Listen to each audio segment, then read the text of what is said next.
Assalamualaikum warahmatullahi wabarakatuh. Salam sejahtera, salam Om Swastiastu, Namo Buddhaya, salam kebajikan. Oke teman-teman Bonsai Galeri, pagi ini kita akan review dan lakukan maintenance pada bonsai Coriacea religiosa yang kurang sehat. Sambil maintenance nanti saya ceritakan sejarah-sejarah dan tips ya buat nanam bonsai anting putri yang ini, karena bonsai itu kalau dia lambat jadi tapi kesantuannya dapat, tapi kalau dia cepat jadi minusnya di kesantuannya belum dapat.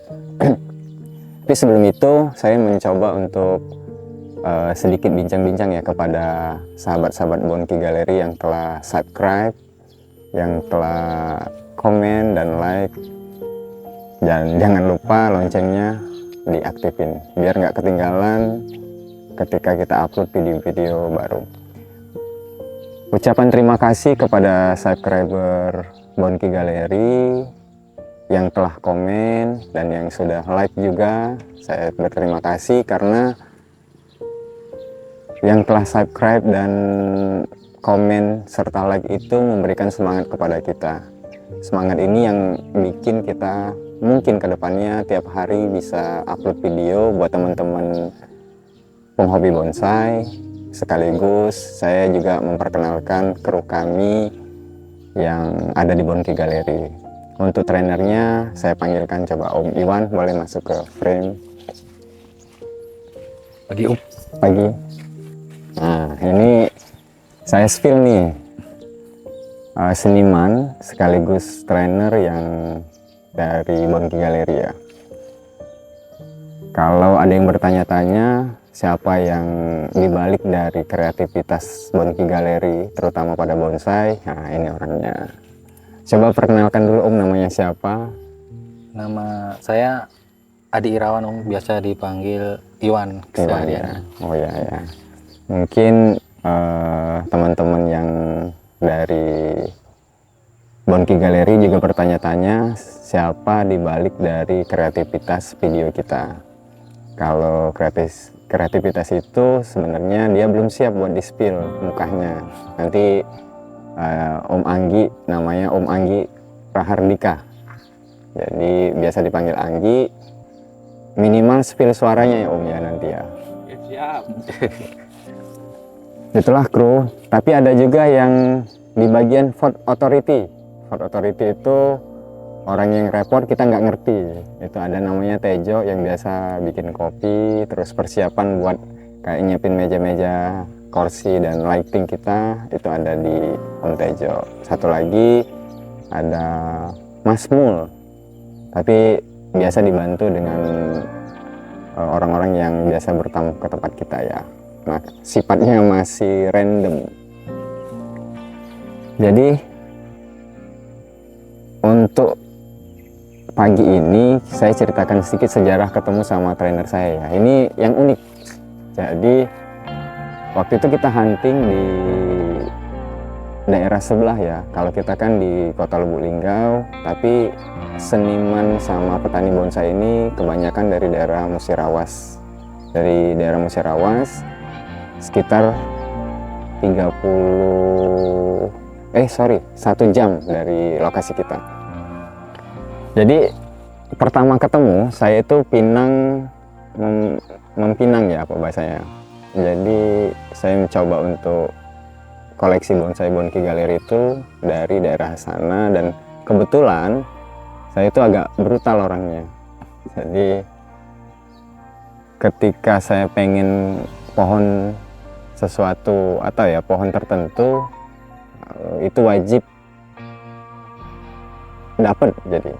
Jadi saya maksimal. Jadi kalau pengalaman saya untuk mempinang bonsai itu bukan tentang harga, tapi bagaimana cara kita, sama kayak mempinang anak gadisnya orang ya. Jadi bukan tentang harga ataupun tentang ini secara materi ya. Dia lebih ke bagaimana dia bisa percaya bahwa bonsai yang telah dibuat ya, atau yang telah dirawat sama mereka, agar pindah tangan ke kita itu lebih terawat lagi. Jadi kalau saya itu lebih cenderung seperti itu kalau untuk mempinang bonsai-bonsai yang kesayangan pada seniman-seniman tertentu ya. Sembari saya lakukan negosiasi atau lobby-lobby buat ambil pohonnya Om Iwan ini, saya ngasih syarat semacam selama bonsai itu. Jadi gini, saya mau cerita dulu sedikit. Kalau bonsai itu dibuat dari orang yang pertamanya, katakanlah si Iwan, itu menurut saya, disclaimer ya, menurut Bonki Galeri, itu wajib orang itu yang ngelanjutin sampai dengan bonsai itu jadi.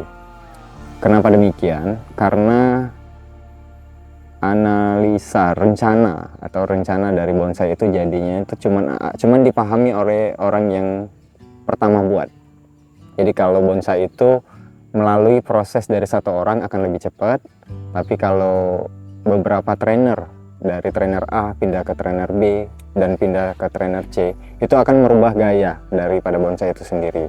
Jadi kenapa saya ajukan syarat tadi kepada Om Iwan ini buat tetap merawat bonsai itu, sehingga dia sering main ke sini. Akhirnya dia semangat buat ngembangin Bonki Galeri, dan sampai sekarang tetap Om Iwan. Jadi nggak bonsai yang dari Iwan sendiri, tetap dari seluruh bonsai yang kita rasa mau kita rawat itu atas persetujuan ya, atas persetujuan Om Iwan itu sendiri.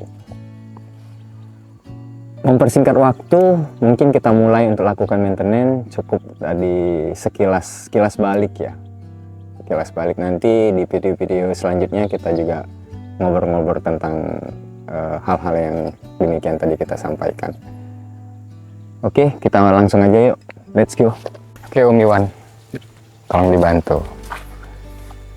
Jadi kita lakukan maintenance pada pohon yang ini ya.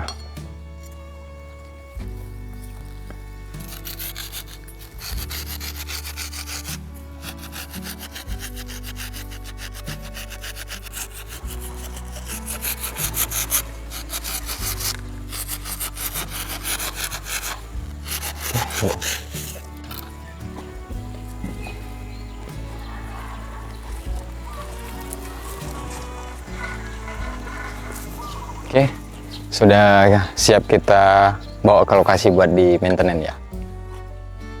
Yuk ikut. Setelah kita ambil ini dari lokasi, kita lakukan maintenance di sini agar view ya dari teman-teman penikmat video Bonki Galeri lebih nyaman. Kalau di lokasi suasana yang panas itu bikin nggak betah nanti. Kita lanjut ke maintenance-nya dibantu oleh Om Iwan. Jadi saya sedikit cerita. Jadi pohon ini Agustus tanggal 28 itu ikut PAMNAS ya. Sampai dengan hari ini berarti udah 2 bulan lebih. Maintenance kali ini kita dibantu sama Om Iwan buat lakukan pruning. Kenapa pohon ini harus kita lakukan pruning dan diangkat dari groundnya ya? Pohon ini bulan Agustus tanggal 28 itu ikut PAMNAS. Jadi atas request dari Ketua PBBI untuk partisipasi, akhirnya pohon ini kita tampilkan di pameran Wonderful of Bonsai Musirawas dan Lubuk-Linggau ya. Karena saat itu pohon ini pemotongan akarnya ekstrim, jadi performa dan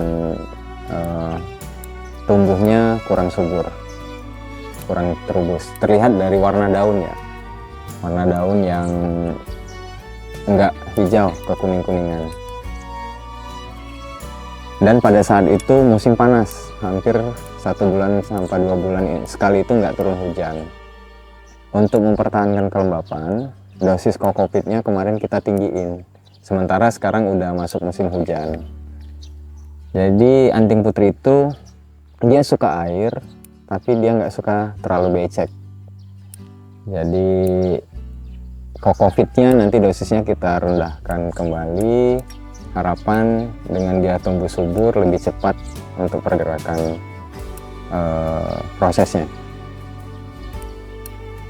Untuk pohon ini sendiri sebenarnya ada kelemahan ketika dia tumbuh subur.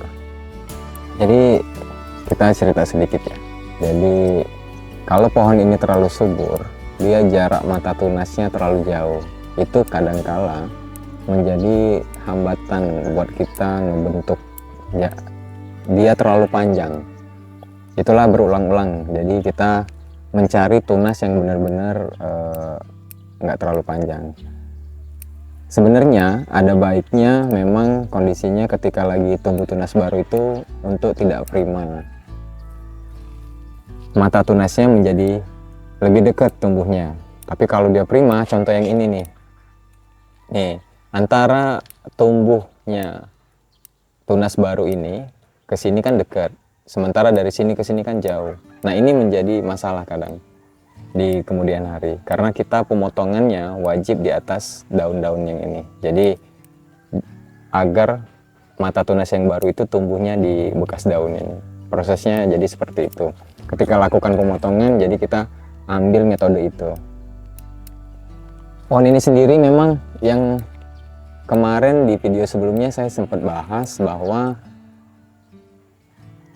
ketika pohon itu terlalu subur, pohon ini ditanam tahun 2020 dari cangkok. Cangkok itu sebesar jempol ya. Cangkok ini sebesar jempol di lahan langsung tanpa ada pot ya. Jadi langsung ditanam pada langsung ke tanah, daerah persawahan. Memang itu yang diinginkan oleh habitatnya anting putri. Saat nanam sampai dengan tumbuhnya cabang yang ini di lokasi langsung. Jadi tahun 2020 pertengahan ini ditanam dari cangkok. Cangkoknya juga nggak sebesar ini ya. Dia cuma sebesar jempol. Setelah itu tahun 2023 Oktober itu kita angkat dari ground naik masuk pot. Nah, memang sebenarnya ada beberapa metode ya. Bisa jadi langsung dari lokasi tanpa kita ganggu akar agar supaya lebih mempercepat. Ada kendala yang kedua, jarak antara pohon ini kan cuma tingginya kita ambil dulu meteran ya. Jadi pohon ini emang didesain dengan tinggi 30 cm agar size-nya masih di small mame ya. Kalau bentang sendiri pohon ini di 50 lah mungkin ya nanti jadinya. 50 lingkar batang 35 ya 35. Oke, tadi sudah kita ukur ya. Kalau diameter pohon 35, bentangnya 50, tingginya 30. Ukurannya small ya.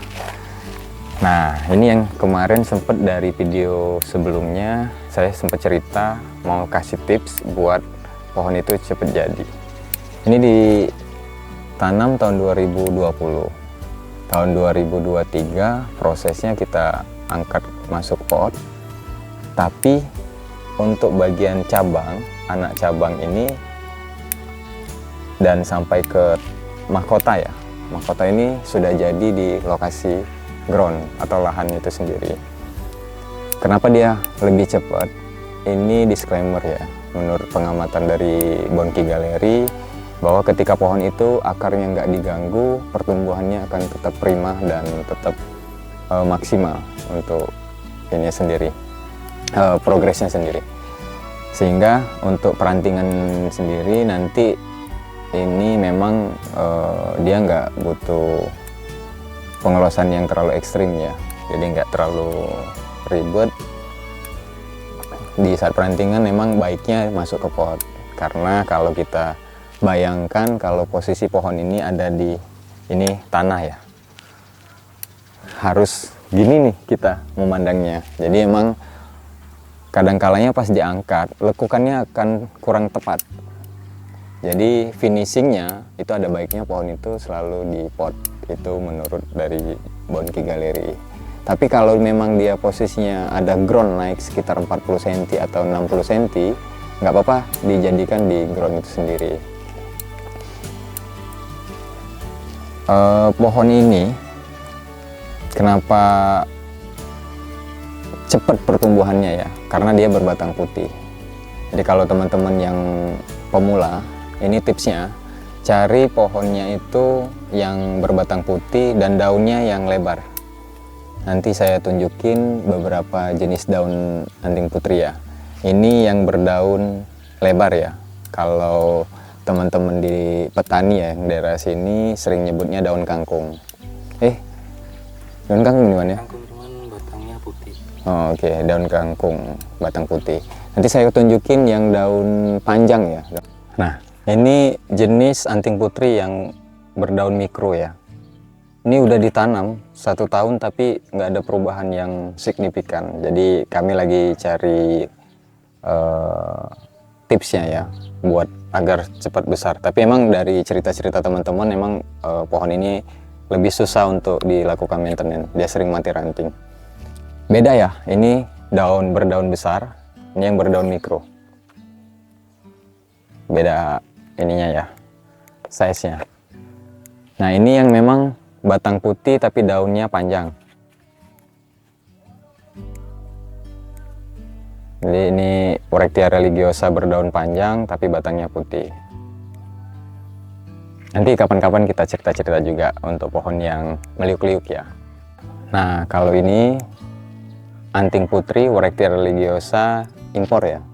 Ini dari Vietnam. Kalau orang nyebutnya banyak dari Vietnam, tapi ini udah tumbuh dan besar di Indonesia ya, atau Lubuk Linggau. Ini kelemahannya dia suka mati ranting. Jadi ketika kita lakukan pemotongan, dia sering mati ranting. Jadi kita untuk menjadikan pohon ini sering berulang juga. Keunggulannya, kalau yang Vietnam ini jarak mata tunasnya lebih rapat. Jarak antara mata tunas ke mata tunas yang selanjutnya itu nggak lebih dari 1 cm. Ini biasanya mempermudah kita buat melakukan pemotongan agar seimbang. Beda sama pohon anting putri lokal yang emang dari Sumatera ya. Nah, kalau jenis yang ini anting putri batang putih berdaun lebar ya. Ini beda lagi. Ini tumbuh subur, prosesnya lebih cepat dari anting putri berbatang hitam atau yang tadi Vietnam ya. Nah, tapi kelemahannya mata tunasnya jaraknya hampir 2 cm. Bahkan ada yang semakin jauh dia semakin jarak mata tunasnya semakin berjarak ya. Nah, ini menjadi kesulitan tersendiri untuk kita ngebentuk pohon. Karena kepanjangan ya, kalau bahasa kami itu kepanjangan. Wah, ini emang ada gangguan kayaknya ya. Wah, udah selesai separuh nih, Wan. Oke, teman-teman Bonsai Galeri, tadi sudah saya spill perbedaan ya, yang lebih macam-macam Orectia religiosa ya. Jadi memang banyak jenis sih. Kalau kami atau Bonsai Galeri ya, lebih suka memang berbatang putih dan berdaun lebar. Karena lebih cepat. Kebayangkan kalau buat satu bonsai itu puluhan tahun atau belasan tahun. Bosen. Jadi kita harus cari metode-metode yang mempercepat ini proses. Jadi pohon ini butuh kita antrakol ya, karena batangnya udah mulai nggak glowing.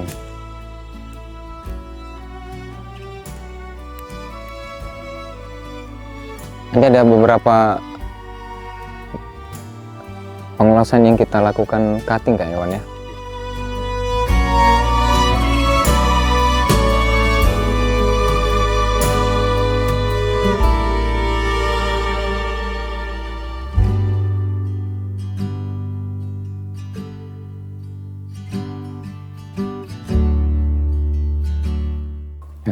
teman-teman Bonki Galeri, ini kalau pohon yang nggak sehat, umur kawat udah 2 bulan tapi tetap belum tenggelam.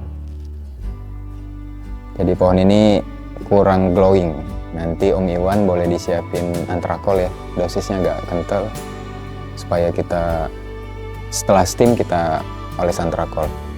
Ini kita buang aja Om Iwan ya, lumutnya, biar lebih maksimal.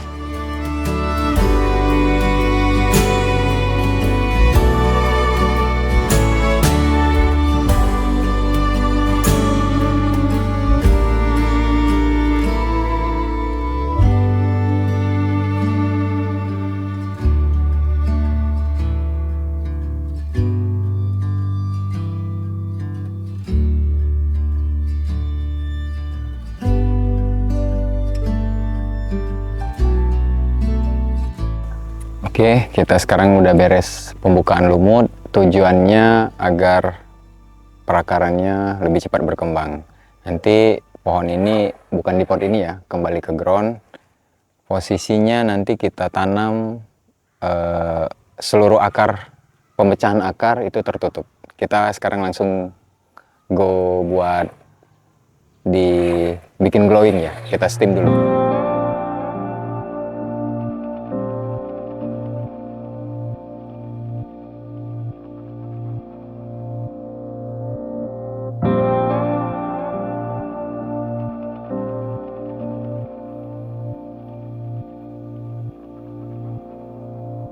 Sekarang kita udah lakukan bikin glowing ya. Diapain tadi ya? Di steam. Untuk pot ini sendiri sih, ini bukan pot yang sebenarnya ya. Jadi kalau pot sendiri nanti kita bahas di video selanjutnya, karena dia ada syarat tersendiri. Mulai dari warna, matte atau glossy itu wajib dibahas nanti untuk pemilihan pot. Ini cuma sekedar buat biar enak kami review.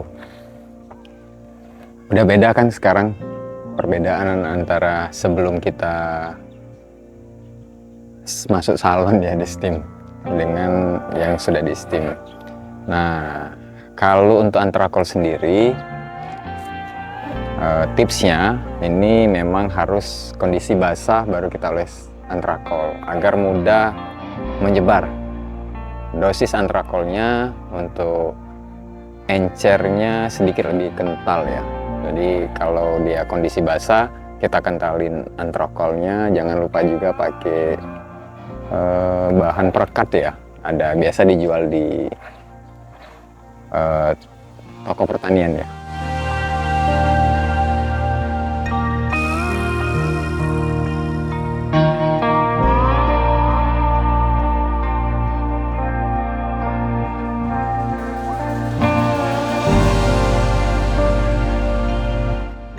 Biasanya kalau setelah dimaskerin seperti ini butuh waktu 1 bulan buat dia menjadi glowing. Nanti kita lihat perubahan ya. Diharapkan setelah kita lakukan maintenance ini, pohon ini akan lebih sehat. Akar-akar serabutnya buat suplai nutrisi ke pohon juga lebih baik. Rasanya cukup buat maintenance pada pohon ini. Kita coba cek dulu sebentar. Kita rasa udah cukup buat sentuhan pada pohon ini. Kita akhiri dengan wabillahi taufiq wal hidayah. Wassalamualaikum warahmatullahi wabarakatuh. Salam sejahtera, salam, om swastiastu, namo buddhaya, salam kebajikan. Bye bye.